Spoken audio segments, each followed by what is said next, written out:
Hey there, members of the Night Crew and folks who just love horror. Welcome to the Night Crew podcast, the podcast where we get cozy with the creepy, the frightening, and the just plain undead. I'm your host, Brad Ricks. You may have noticed I've done a few author interviews in a row, and today is no different. I've had these interviews in the hopper for a while and wanted to get them out to everyone. I'm also shifting away from just talking about vampires and creating new episodes about other monsters. For now, let's meet author Shannon Bradner. She's the author of One Night at Clyde's, Songs to Dismember You By, and Truck Stop Diner. We talk about indie publishing, bluegrass music, and vampires. See, I can't get too far away from them. All right, so today joining me in the virtual studio, I have Shannon Bradner. Shannon, how are you doing today? I'm doing well. How are you today? I can't complain. Better than I probably should be doing. So yeah, definitely can't complain. All right, so I will start off with my usual normal question that, every author typically gets and all that kind of good stuff, which is one, how long have you been writing? What got you into writing? Why'd you want to become an author? Well, I guess in typical fashion, when I was a kid, of course, I loved to read. My grandmother, got me into reading very, very early. She was actually teaching me how to read before I was in kindergarten, and which, we had to write little short stories in school and things like that. And it was just, I would start doing it in my spare time and, even just not for school, just doing it. And it was just little kid stuff, but, that was just my favorite thing to do is just, I would sit outside and just write stories. And, mostly I gravitated towards the horror stuff, of course, but, it was just her and her inspiration and her getting me into reading early on made me want to write the same kind of stories I was reading, which were probably a little too adult for me, but still, it was just... So grandma had you reading horror when you were, before kindergarten? Nice. Yeah. Way to go, Grant. Yeah, she was awesome. She was great. So how long have you been, so writing since you were a kid, and then when did you do when you have your first, published, or or the first things you wrote, you were like, this I'm going to try to, share with the world? Yeah, well, really, I didn't even attempt that until the last 3 or 4 years because, when I was coming up and it was really hard harder to get your work published. You had to send off in the mail or, whatever like that. And it was just such a long process with so much rejection and things like that, which, you have that now, obviously, too. But, now it's just so many things you can submit to and things like that, or you could self-publish, and it's just so much easier now. So I really didn't entertain the idea too much until the last 3 or 4 years, and actually hadn't put out anything until I discovered Godless and Drew and everything. And he was like, hey, he had posted about, I want to get on Godless, the post about that. And I looked into it and, I was just constantly writing stuff for Godless. And then I kind of discovered self-publishing through Kindle Unlimited, but it wasn't really ideal for me. I'm not good at that, doing it myself, because it's like, I can't format and things like that. That's not my, sweet spot, not my comfort zone. So I'm trying to learn about that. But I've been working a lot with Baynum Books Press, sending in a lot of things. I've got some work coming out through them. So this year, and I had one short story in the Scorned anthology last year. So I haven't really been published for very long at all, but I've, wrote a lot, sent off a lot of things when I was probably late teens, early 20s, poetry, things like that. Well, teenage crap, but, angsty stuff. I definitely understand, not being, because my debut novel, which was also through Baynum Books, it was Unveiling Nightmares at the time, but it was a little over, it hit his year birthday like a couple weeks ago. So it, mid-July of last year was when it came out, and that was my debut. So yeah, I definitely understand, being that kind of new to the scene and trying to learn and get your feet wet. And yeah, I I am glad that I'm going through publishers because I don't want to have to learn how to format. So I am Right. very appreciative to those who are formatting. So Yes. I know like with my books, like especially like the Night Crew series. So Edmund, if you're listening, thank you so much for editing my books, but go quicker.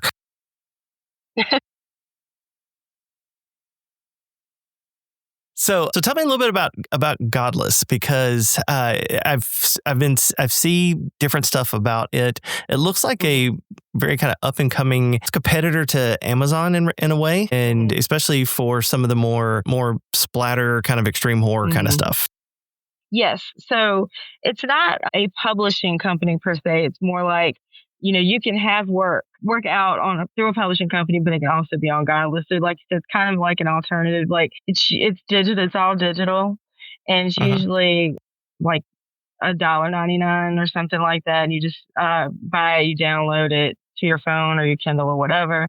But it's really good because it's kind of a lot of it's no holds barred splatter extreme. You can really get anything pretty much, out there within reason, of course. But yeah, you could write the most insane just splatter stuff and put it right out, and they're just like a kid in the candy store with it. So it's great.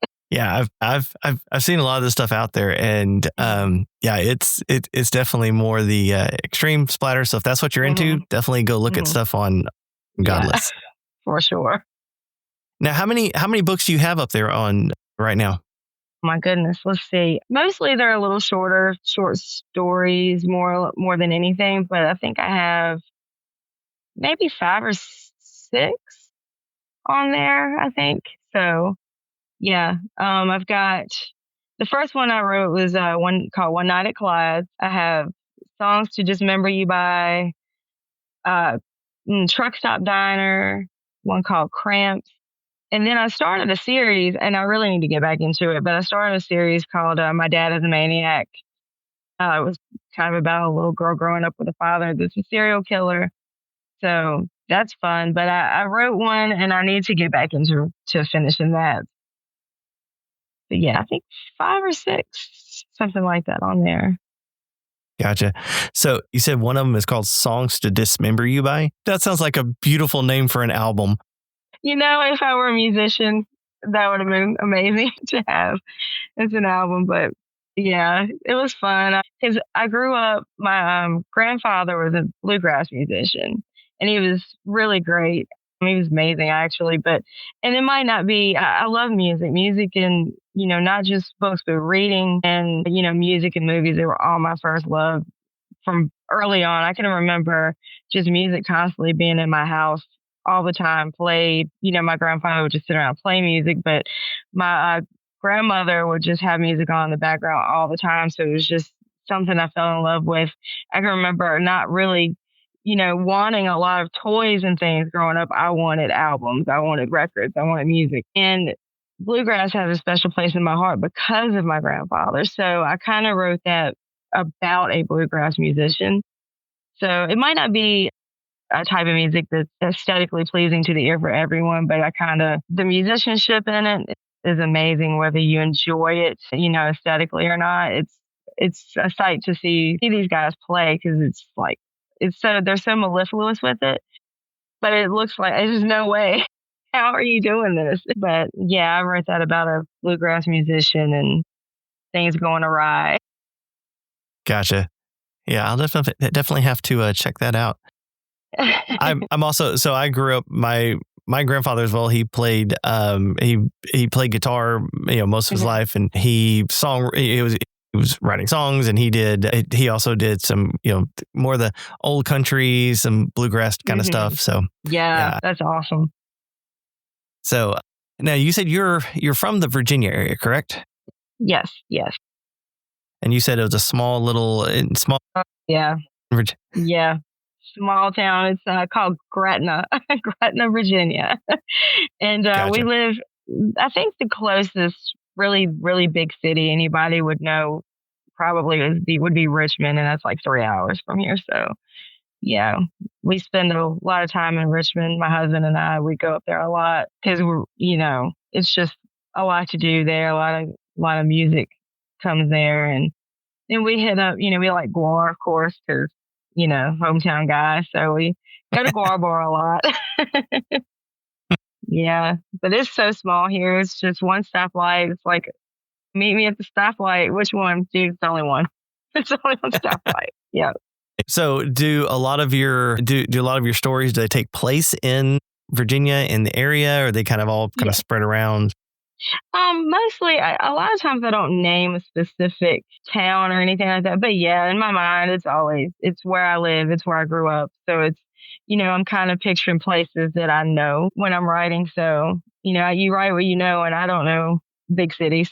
So small town horror is kind of what I would know. Gotcha. All right. So where do you find inspiration for your stories? It's so funny because anywhere really. Like I was talking to a friend of mine, and we were just kind of joking about there was a bar here, not here anymore, but it was just a little dive bar, and that's where one night at Clyde's came from. We were just kind of joking around about that place, and the guy that owned it just saying some stuff, and then the inspiration came. Oh, this would be a cool story. And I would listen to music, and actually, Truck Stop Diner was inspired by, I was listening to, what was it? Driving My Life Away by Eddie Rabbit. And I was like, that'd be a cool story, So anywhere, I'll watch a movie and somebody will say a phrase, and like, that's a cool title. And then I'll just write a story around the title. Just anything. It just stuff pops in my head. Well, and that's one thing with different people I've chatted with, as well as some of the authors who've already been on. And, when I ask, about your inspiration, it seems like once you kind of have that little creative spark, it's really just everything around you, and just finding the smallest little detail is what now it's like you can just take the smallest little thing and decide to take it in an entirely different direction that usually involves people being dismembered or killed in some way. Absolutely. Absolutely. Anything. It's kind of like the most wholesome thing in the world can become the least wholesome thing in the world, if, you get the right inspiration. So, and it's really just paying attention to the world around you. Absolutely. Is all it takes. Yes, it does. So what do you find is the most difficult? Okay, so that one I'm going to cut. What do you find is the most difficult part of writing a book? Editing. I'm not a fan. I don't know why. I don't know. I hate it so much. It's like, oh, go ahead now, and I'm like, and it's a good thing that I try to, I send it off. Obviously it's going to be edited, but I still try to do a lot of my own, because I don't want to send anything that just doesn't make sense or repetitive or anything like that. So I try to go back and edit a few pages, write a few pages and edit those pages, but I despise it. I could never do that. It's a job. It's just, oh gosh. Because I just want to write it. But, you go back and you have to do it. I don't know what it is. It's like a duty that I have to do. Yeah, I am not a fan of editing. I am very fortunate in that my wife, who used to be a teacher, she reads my works. She's always my first beta reader. She reads it and she takes the red pen after it, and when she hands it back to me, it looks like I failed the test. Those first passes are terrible. Yeah, same. But no, I'm the same way. I go back and I read it, and it just makes perfect sense in my head. And then she reads it and she's like, yeah, no, that is not right. Yeah, it's crazy, because I find so many mistakes are just things that continuity errors or anything. I'm like, oh no, I need to change that, because I'll start in one place in my head and then end up somewhere else. So something will change and someone's name will change and I forget. And I'm like, good thing I went back and checked this out. My favorite is when in the middle of a sentence, you can see that like I changed the direction of the sentence. And so like the sentence starts one way and then ends completely different. It's like, there's like 3 verbs in a row that should not go together. Yeah, same here. I do that a lot. Yeah. So I also am not a fan of editing. So all those editors out there, if you have to be listening, we love you and we thank you. Yes, we do. Absolutely. Thank you. Thank you. So how do you find time to write? It's hard. I'm not going to lie, because I work nights and I work 12-hour shifts typically. So I just, sleeping during the day, it's hard enough. I worked night shift early in my 20s as well. A little easier then because I was a lot younger. But now I'm in my mid 40s and it's harder to sleep. So I have to try to sleep as much as I can. So I get up, I start writing immediately, but I have to go to work. You don't get a lot of time for that. I try to write on my breaks, which are 10 minutes. Any chance I get, if we're traveling, because we do a lot of traveling, I'm in the car. If my husband's driving, I'm in the car, and I've got the Word app on my phone. I'm writing any chance I get, but it's like it can be discouraging sometimes because I feel like there's just not enough time, and I'm not getting anywhere because when you can only write for 10 minutes at a time, there's not a lot you can do with that. It's hard, but any chance I get, that's pretty much what I'm doing. Well, I can imagine also after, 12-hour shifts, especially overnight, by the time you get off, you are exhausted and brain dead, and Right. being able to immerse yourself into a story and be able to get in that mindset it takes to write. It's probably definitely a challenge and a chore to be able to do that. Yes, very much so. Very much so. Sometimes you get home and you want to lay down. You don't want to do anything else. You just want to eat and lay down. But I try to get as much work done as I can because that's what my love is. But at the same time, it's just like, hey, your body's telling you, nope, you're exhausted. You need to sleep. So, but it's hard to do because night shift is not easy on the body at all. So it's hard. No, I can imagine. I remember in my youth when I used to stay up way later than I should, than I should have. Yeah, it was hard then, and I can only imagine it. Doesn't get any easier. No, not at all. So, who would you say are your biggest literary influences? Well, obviously, the heavy hitters were major influences on me when I was coming up. Stephen King, Clive Barker, Jane Koontz, things like that. But recently I've been reading, Chad Lutzke is a huge inspiration. I don't know if you've read any of his work. But No, I if haven't you read any of haven't, his. you must. It's very, I've heard him described once as emotional horror. And he writes a lot. They're not very long, little novellas, but it's a lot of coming of age type stuff. But it's kind of horror adjacent. So if you haven't read him, I highly suggest him. He's been a huge inspiration on my writing as well. Rachel Harrison, who she's written some really great novels like Cackle, the witch novel. She wrote Such Sharp Teeth, werewolf novel. Black Sheep's kind of about a satanic cult type thing. And Philip Lopresti, he's also a major influence on me. He writes kind of crime noir, but his writing is so just perfect that it's just like, oh, wow, how does this coming out of anyone's brain? So those are probably my major influences as of now. Gotcha. So yeah, those some good names to look up. Yes. All right. So of the stories and the books that you've written, what would you say is your favorite? I had so much fun writing One Night at Clyde. That was probably my favorite that as far as writing experience. And I think it's funny. Really like to put a lot of humor in my stories as well. And that's probably the funniest one. So that was probably my favorite to write. I had a lot of fun with that. Songs to Dismember You By was fun as well. So I guess I've had fun. I've really enjoyed all of them, but I'd say those are my two favorites. So One Night at Clyde's and Songs to Dismember You By. Those are Yes. Those are the ones that you say are your favorites of your Yes. collection. Gotcha. Okay.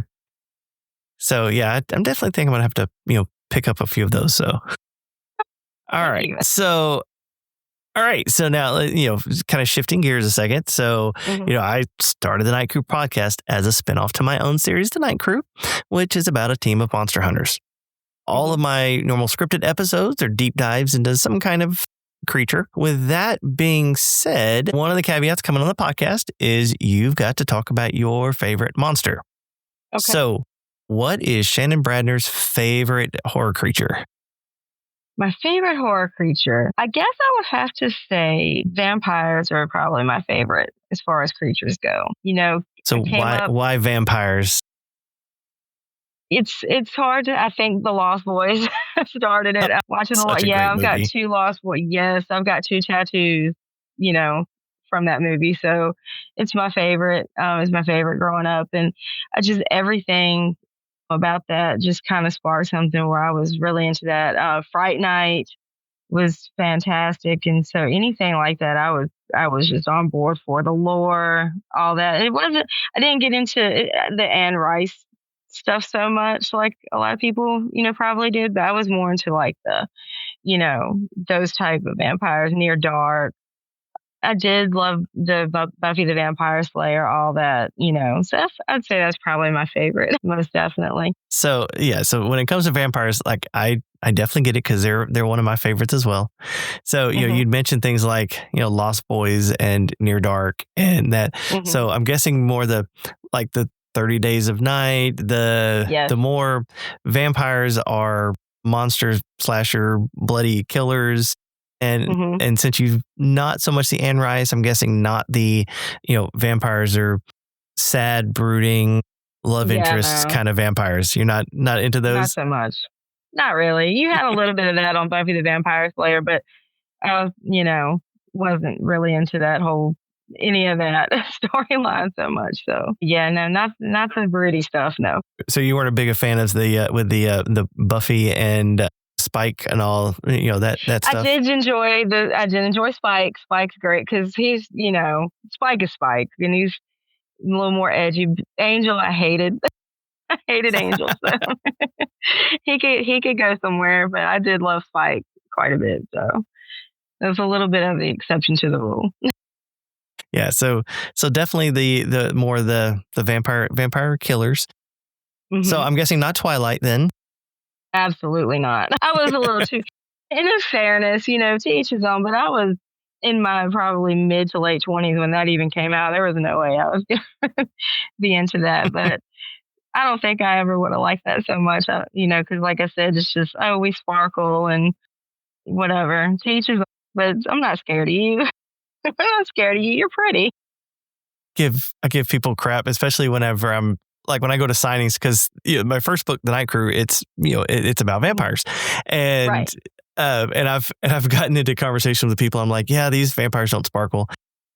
I remember I was at one signing at Scares That Care and Hmm. was like getting into a discussion with one of the with a potential reader about vampires and about they don't sparkle, and she's like, yes they do, and I'm like, no they don't, and so we kind of went round and round, and then so she walked around a little bit, and and then she eventually came back, was like, okay, give me your vampire book, and so as I signed it, I was like, welcome to the Night Crew, where vampires don't sparkle and they're not love interests. And like I wrote that in the description for her. That's She gave amazing. me an eye roll. She gave me an eye roll when she read it, but that she's gonna be laughing about that, and so Absolutely. She probably told that story 50 times already. That's probably great. That's great. yeah. I give I and Yeah, as much I gave her crap, I mean it definitely was successful, and it was. I mean, and it was influential. It got a lot of people back into reading, It did. and I'll kind of put in air quotes horror, but I mean because I mean I don't really see the Twilight books as being horror, but it did get people back interested in that the vampires and werewolves and that Mhm. kind of genre of stuff. And I think they try to do it a little bit with zombies too, because remember Warm Bodies, that movie Warm Bodies? I Hmm. kind of think Hmm. that was supposed to be sort of like a Twilighty zombie thing. I think I watched it. I remember because I love zombies as well, and I still do. The Return of the Living Dead is one of my all-time favorites ever. But and when The For me, Walking it's Dead Dawn of came the out, Dead. yeah, oh, for sure. We actually went to, I'm going back next weekend. We went to Monroeville last April, and we went to the mall. Tom Savini and a lot of the cast from Dawn, they were showing it in the mall, and Tom Savini was there with some of the What? cast doing a cute. Yeah, it was great. But we're going back next weekend because, they're, I guess Walmart, I don't know if I have that right, bought them all. So they're going to be changing a lot of stuff. So we want to go in and get pictures and things like that before they change everything, go back to the Living Dead Museum. So I'll be doing that next weekend.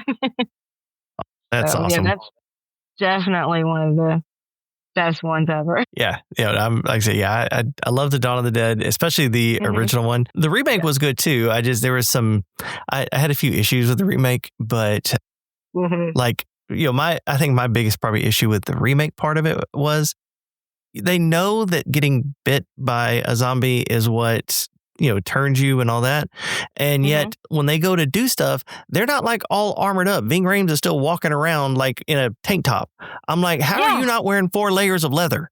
I mean, absolutely. That damn zombie's gonna break a tooth. I mean, that's exactly before they get to me.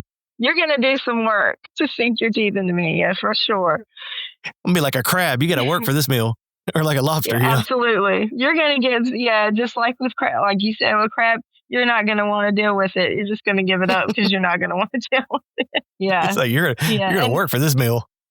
Absolutely. And I enjoyed that one as well, the remake as well, but the zombie baby thing kind of took me out of it. But the rest of it, that was fun. Forgot about the zombie baby. Fun. Yeah. Now, speaking of remakes, when you were mentioning vampire stuff, you did say Fright Night. Are you a fan of the remake or the original? The original, all day, but I didn't hate the remake. I mean, it wasn't great. It was what it was, but Anton Yelchin was, such a good, everything he did, he, kind of put his all into it, and I enjoyed him. And Colin Farrell, I guess if you're going to get another Jerry Dandridge, Colin Farrell is going to be it. Right. I mean, Colin Farrell was good, but I mean, Chris Sarandon kind of just, he just kind of killed that role. Yes, he did. Nobody will ever compare to him playing that. And I'm not a big, I'm not like on board necessarily with a lot of remakes, but I'll watch them, and then some I have enjoyed. Like I enjoyed The Evil Dead. I guess that was a remake, reboot. I really don't know because it's almost like a continuation. I enjoyed that. And Texas Chainsaw Massacre, I enjoyed that as well, for what it was. So. But yeah, I don't mind them as long as they stick with more of the practical effects like what they have in the originals. Yes. Once you start getting way too much into CGI and some of that, then you kind of lose some of that kind of the realness of it, which was some of the great things about some of the pre-CGI, more practical effects that you get. Yes, most definitely. And you can I'd rather someone put in some, you can tell, even if the practical effects aren't great, at least someone put in work for it, as opposed to CGI looks terrible anyway. And why did you could have just put a little extra work in, done it practical, but that's just me. Some people don't care, but it annoys me. Now, I'm okay if you use a little bit of CGI to kind of amp it up a little bit or clean it up. But yeah, I'm more of a, use some good practical effects. Yeah, most definitely. All right. So vampires for you. So at some point I keep saying I'm going to make a list, and I may actually post it on my website or something, is, with each author and what their monster is, and put little check marks and see which ones wins. See what everybody's favorites are. So, but I haven't actually had a repeat yet. So I think you're my 5th or 6th interview, and I haven't had a repeat. Well, that's cool. I'm curious. I'm curious how long I'm going to be able to go until I get a repeat. So it's going to be interesting. That's cool. All right. So outside of writing, what are some of your hobbies? My goodness. Well, obviously reading, but I love music. I love going to see live music. Anything that comes around, I'm ready to go see. I don't get to do it as much as I used to, but I love to do that. I love to go to the movies. I still love to go to the movies in theory. Let me take that back. But now it's harder because people just, I don't know, you can't, if it's a lot of people in there, it's a lot of times you're not going to enjoy yourself. But I actually went to see 28 Years Later last night, and that was a lot of fun. I haven't seen it yet. How is it, especially compared to the other? I loved the first ones, but I haven't seen the latest one. So how is it kind of in comparison?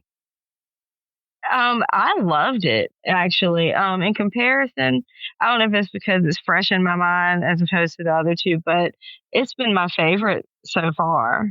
So I really Nice. enjoyed it. I've heard a lot of mixed things about it, but I enjoyed it.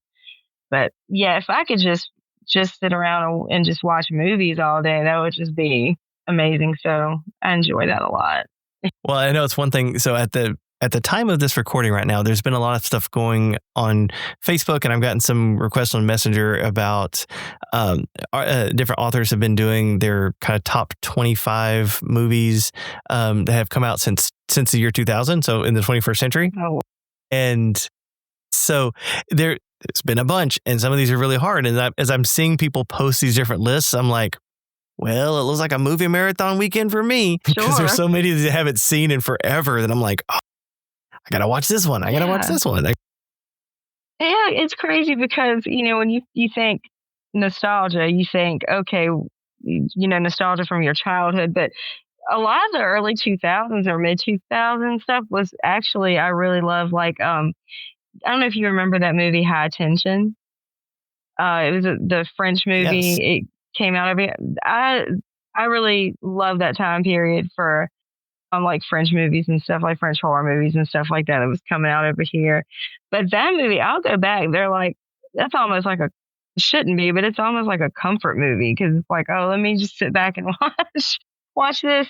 But it was so good. And a lot of those movies that came out back then, and you get nostalgic too for like, remember when Saw was coming out every year? Mm-hmm.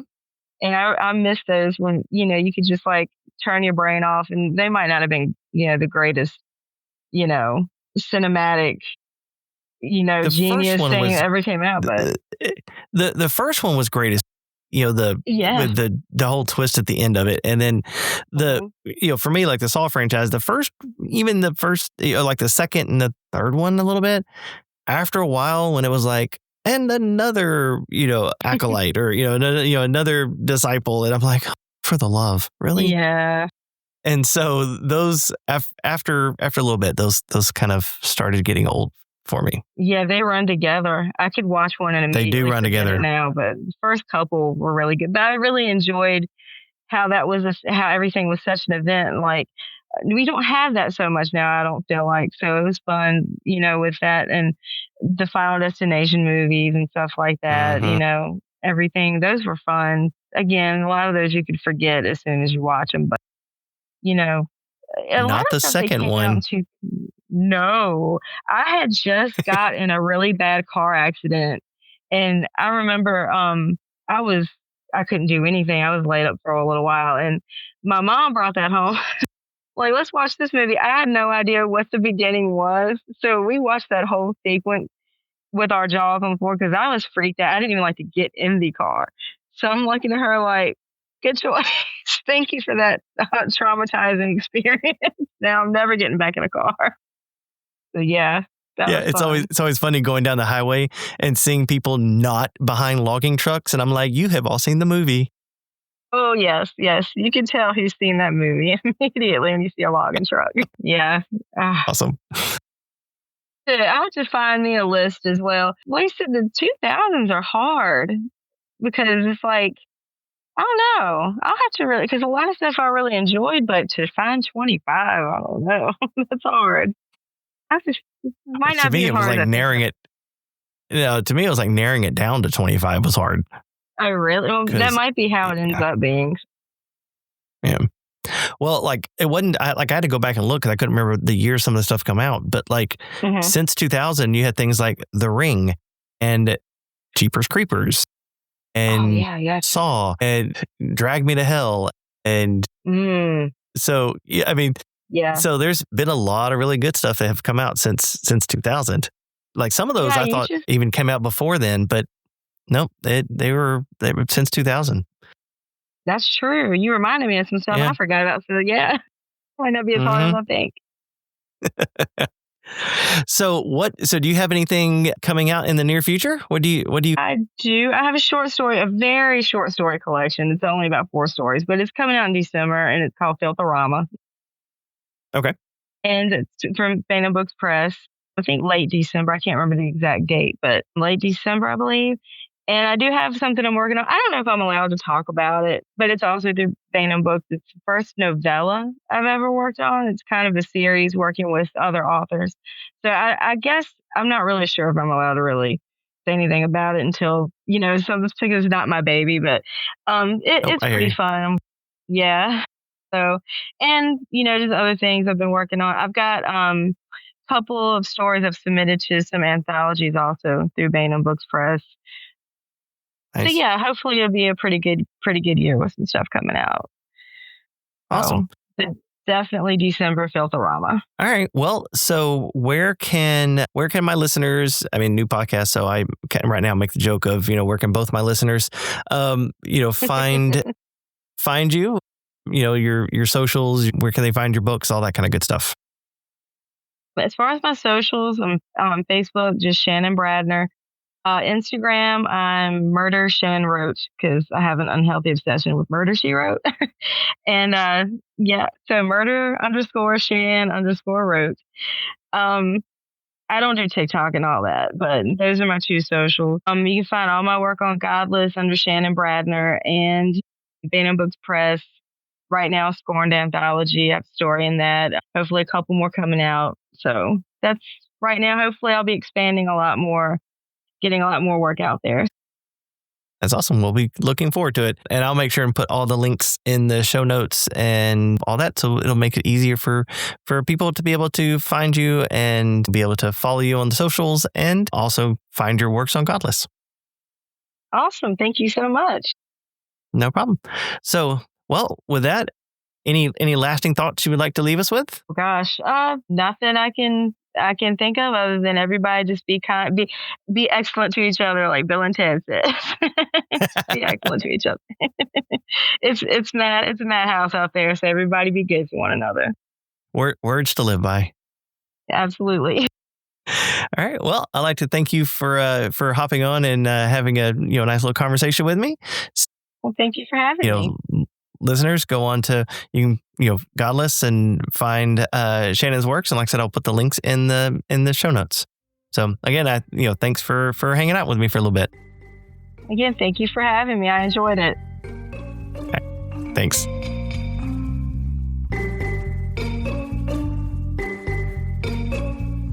Well, that's it for the Night Crew podcast and my conversation with Shannon Bradner. I have links to where you can find Shannon in the show notes. Follow her on all the socials and definitely pick up her books. As we step into October, I have a fresh round of monsters to discuss, and it's the perfect time. It is spooky season. So, if you had a good time, make sure to follow the show. Please share it with a friend and leave a rating. Hopefully, 5 stars. If you want updates on my writing, you can follow me on Facebook or TikTok at Bradrick's Author. You can find copies of my novels wherever you like to buy books. But if you hop over to my website, bradricks.com, you can purchase signed copies of any of my novels. While there, also sign up for my newsletter. Remember, The Night Crew Book 1 is currently available, and Book 2 comes out November 14th. I'm Brad Ricks, reminding you to stay out of graveyards after dark, question people who don't show up in mirrors, and find some time to sit back and listen to some good bluegrass music. Until next time, keep your curtains drawn, your sense of humor sharp, and your blood inside your body. Thanks for listening.